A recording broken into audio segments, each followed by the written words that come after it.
E aí, torcedor do Verdão, beleza? Mais um vídeo aqui no canal JP Palmeiras para trazer aí as últimas informações do nosso Verdão, galera. Tô trazendo aqui para vocês o Gazeta Esportiva, trazendo aí as novidades do dia sobre o nosso Verdão. Fica até o final do vídeo aí, galera, e deixa aquele like, beleza?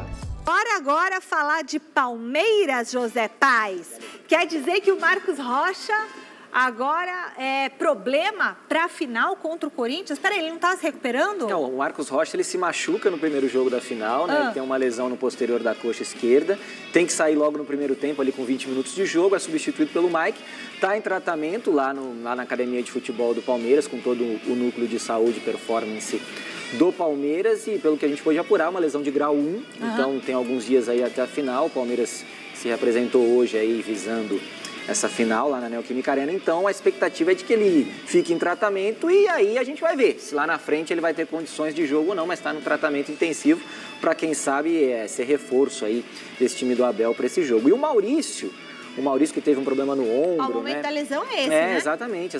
Foi aí, né? Ele sente ali, aí ele já tem que sair, enfim, o Mike entra no lugar dele, ele estava até com a braçadeira de capitão. Pra mim né? ele tá fora, viu, Paz? Pra mim ele tá fora. Mas tá no tratamento, né? Tá no papel dele. Que tá em tratamento, tá no papel dele. Não dá tempo em uma semana pra lesão muscular. E o Mike tem jogado bem. Eu entendo que o Mike hoje ele dá mais ao Palmeiras do que o Marcos Rocha, que tem uma carreira gigantesca, vários títulos de Libertadores, uma carreira importante no próprio Palmeiras, mas o Mike também é um jogador importante, entendo que ele pode suprir muito bem. Agora, o Maurício voltou, tá na transição física, teve um problema no ombro, já tá recuperado, tá entregue ao departamento físico do Palmeiras, e esse sim pode ser um reforço importante, porque quando se machuca, ele vinha jogando muito bem. Se machucou no derby. Exatamente. Fez o gol do jogo e se machucou na sequência. Nos primeiros minutos ali, enfim.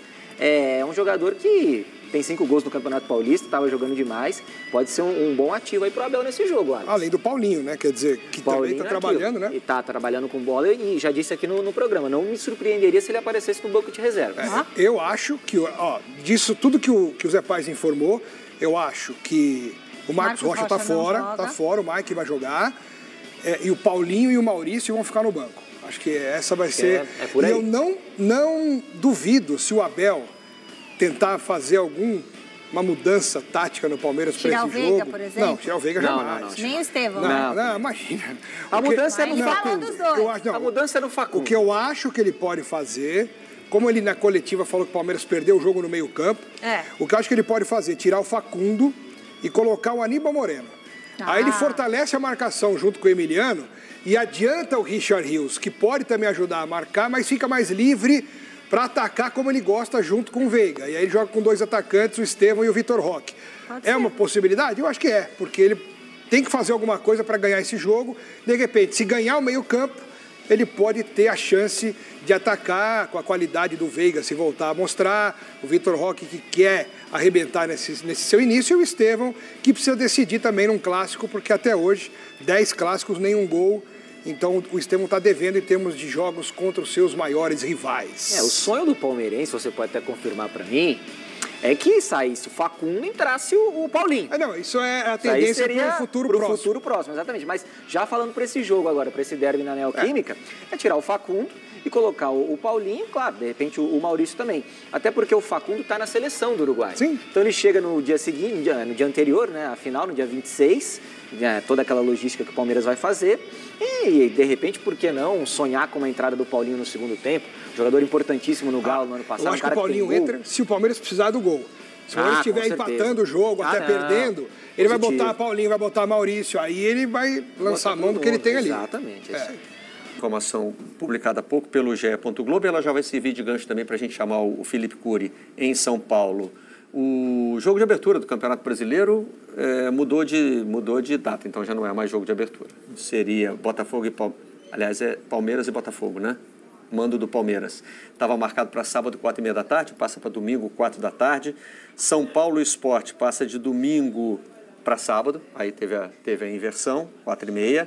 E Bahia e Corinthians vão se enfrentar domingo às 8 da noite. Só sobre esse Palmeiras e Botafogo, eu acho que tem uma observação interessante, porque fica a impressão, como a Comebol divulgou o calendário da Libertadores ontem, que é por conta da Libertadores. É por conta do Campeonato Paulista. Quando a CBF anuncia um Palmeiras, eu lembrei do time, inclusive, quando a CBF anuncia um Palmeiras e Botafogo para a primeira rodada, que são os dois times que disputaram o título nos 2 últimos anos, para a primeira rodada, abrindo o campeonato no sábado, é claro um recado de que estão tentando valorizar a rodada de abertura da competição. Não valorizaria mais se fosse na casa do campeão, né? Uma coisa que eu ainda não consegui entender porque que a CBF não faz, mas aí é outro ponto. Tentaram valorizar, colocaram um grande confronto para a primeira rodada. Mas aí isso não dura 2 semanas, o planejamento não consegue durar 2 semanas e vai abrir o campeonato com... Isso que se alguns times não pouparem na primeira rodada, porque tem Libertadores ali logo em seguida.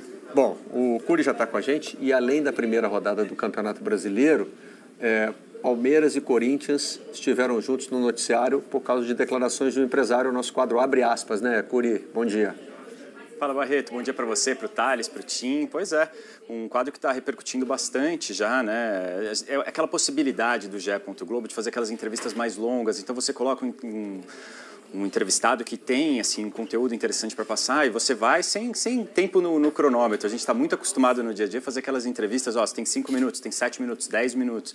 Então você vai naquelas principais perguntas. E nesse papo um pouco mais prolongado, você consegue acabar tirando algumas informações interessantes a respeito do entrevistado e da experiência dele. É o caso, por exemplo, do André Cury, que é um dos principais empresários hoje do futebol brasileiro, e ele tem alguns jogadores com quem ele trabalha, que são jogadores de seleção brasileira, jogadores com projeção internacional, e tem 2 declarações específicas dessa entrevista que será divulgada ainda na sexta-feira no GE. Globo, que estão repercutindo bastante já, porque já no GE eles já soltaram aqueles spoilers que a gente fala, né? Aquele gostinho ali do que vai ter nessa entrevista, e tem uma específica a respeito do Estevão, falando sobre a escolha do Chelsea como destino do Estevão para esse início de carreira dele na Europa, né? E aí a gente tem esse título aí, empresário do Estevão revela que pesou para escolher o Chelsea, o único que nos enxergou como camisa 10. Essa é uma questão do camisa 10, por exemplo, do Estevão jogar mais centralizado, jogar como meia, é uma questão que tem repercutido inclusive no próprio Palmeiras. O Abel Ferreira foi questionado a respeito disso também recentemente em entrevistas e tal, e o próprio André Cury acaba colocando ali como essa sim de uma região. Ele é perguntado a respeito disso, por que o Estevão não joga como um 10 no Palmeiras, joga sempre pelos lados. Ele colocou que a gente tem muitos jogadores ali nessa região do campo já no elenco palmeirense. Tem o Veiga, o Maurício pode jogar por ali também, até o Facundo Torres que chegou agora, enfim, tem já um repertório maior o Palmeiras, o Felipe Anderson, do que para jogar pelas laterais, onde o Estevão rende muito bem, vem rendendo no Palmeiras e vem jogando agora também, construindo a trajetória dele na seleção brasileira, né? Mas esse é um dos assuntos que está começando a repercutir, essa questão do Estevão escolher o Chelsea. É um clube muito grande, tem a ver também com a Premier League. Conversei já com pessoas próximas do Estevão que disseram que entendem que o Chelsea é um lugar onde, ou é um clube onde o Estevão de repente pode chegar e já assumir um certo protagonismo também. A gente lembra de casos recentes de jovens promessas que saíram aqui do futebol brasileiro e não conseguiram jogar no Chelsea, como o caso do Ângelo ou até do David Washington, jogadores que saíram do Santos muito jovens, bateram no Chelsea e já voltaram, como é o caso do David, ou bateram e foram para o futebol saudita, como é o caso do Ângelo. Então, o Estevão chega tendo essa projeção muito grande de um clube gigantesco da Europa. A Premier League é a liga mais forte do mundo e também, segundo o André Cury, essa possibilidade dele de repente desenvolver esse futebol dele jogando também como um meia, que pode ser uma solução interessante não só para o Estevão, de repente para o Chelsea, até para a própria seleção brasileira, né? O Estevão, bom, a gente está acostumado a ver o Estevão jogar pelo lado direito e sempre com muita eficiência. Se pensar em seleção brasileira, a concorrência está muito grande ali por aquele lado, né? O Savinho foi considerado como opção agora para entrar no time. O Rafinha joga originalmente por ali, pode ser aproveitado pelo meio, mas se o Neymar volta, esse lugar do meio não fica mais disponível. Tem o homem esquecido. O Luiz Henrique, que agora está na Rússia, não foi convocado, né? O homem esquecido. É história estranha isso aí. O que a mídia está fazendo com essa história, Thales? Tá esquisito mesmo, né? Vamos... Tem que ir atrás. Essa declaração do André Cury me causa estranheza, assim, sinceramente, sobre o camisa 10, assim, sobre do Estevão. Tem acho que é o nosso colega, ele foi colega aqui do Sport TV, o PVC, que já deu um bastidor que... Vamos lembrar, né? O Estevão escolheu o Chelsea com 16 anos. É um moleque de 16 anos, né? Não escolhe sozinho, né? Não escolhe sozinho, mas várias coisas passam na cabeça dele ali. E uma das coisas, um dos motivos que animou o Estevão, obviamente não deve ter sido o motivo principal, foi porque ele adorava jogar um videogame com o Palmer. me parece mais honesto essa explicação do que com 10. Porque, assim, primeira conta, e vou terminar com uma pergunta pro time. O Estevão foi o craque do Campeonato Brasileiro ano passado, 1-12, assim, mas revelação com certeza, um dos craques do campeonato. Num time do Palmeiras que não jogou bem o campeonato, ele basicamente dependia do Estevão. O Estevão joga onde quiser, no fim das contas. Eu tenho muita curiosidade, espero que numa coletiva para agora isso repercute, alguém pergunte isso pro Abel. Se o Abel já pensou o Estevão de 10, o Estevão joga tão bem na posição que joga. E no fim das contas, se no Palmeiras ele não consegue ser o 10, ele vai conseguir no Chelsea. É uma complicação. E outra coisa, esse 10 do que o André Cury fala, esse 10 clássico, existe no Chelsea, no futebol inglês, assim? Existe no imaginário do torcedor brasileiro. Já até escrevi uma coluna sobre isso, né? Fala em 10. Se pergunta para qualquer torcedor brasileiro hoje, o que falta para o seu time? Um 10 clássico. Mesmo que ele não saiba exatamente o que é um 10 clássico, mas precisa desse jogador. Não, que Barreto às vezes faz aquela associação com a habilidade do próprio jogador, né? Você pensa assim, o Estevão, um jogador super habilidoso, onde que ele vai jogar? Camisa 10, dá camisa 10 para ele. Talvez também tenha uma relação com essa questão da habilidade do atleta, do que se espera de um camisa 10, mesmo camisa 10 hoje, fazendo funções às vezes muito diferentes do que o Estevão faz hoje, né? E mesmo com esquemas hoje que não tem a posição, a função de camisa 10, né? Mas de qualquer maneira, aquela faixa central no campo, ninguém vai tirar. Né? Tu pode tirar ela continua lá. Tá lá. Eu tenho a mesma ansiedade de você, de ver ele operar numa faixa de campo onde ele tem mais panorama.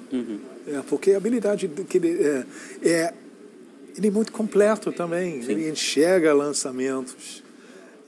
Então, para mim, eu gosto pessoal, isso é uma coisa que, especialmente depois da atuação de Veiga no último jogo, eu gostaria de ver isso mais no Palmeiras. Sim. Ou com ele ou com Torres.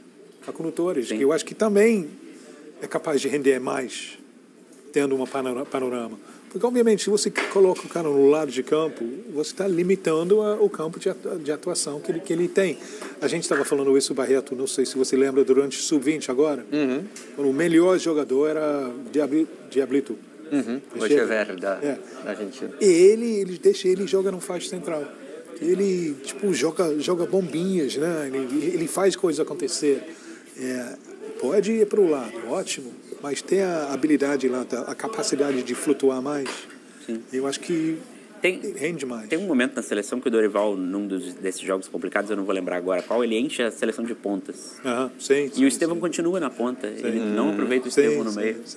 Mas para mim é um pouco talvez colado com a estranha história de Luiz Henrique. Muito, tragédia para mim da seleção brasileira é Paquetá. Eu lembro o ano passado, depois dos primeiros jogos do Dorival, né, contra a Inglaterra e Espanha, eu saí com a certeza que Paquetá foi o homem mais importante na seleção brasileira. A gente está, infelizmente, a gente pode ser perto de perder ele para sempre. Sim. E o Luiz, no fim das contas, a questão das apostas tem a ver, eu acho, com toda essa história, para onde ele foi. Tinha a proposta da Fiorentina, ele estaria no mercado melhor na Fiorentina, acabou indo para o Zenit. Mas tem que observá-lo no Zenit também, por enquanto, a não ser que tenha notícias de que não vai poder contar com ele tanto assim. Bom, o André Cury também é empresário do Yuri Alberto, né, que estará na final do outro lado do campo. E, segundo ele... É isso aí, torcedor do Verdão. Valeu por chegar até aqui no final do vídeo. Não se esqueça de deixar aquele like, beleza? E se inscrever no canal se ainda não for inscrito. Falou e até mais!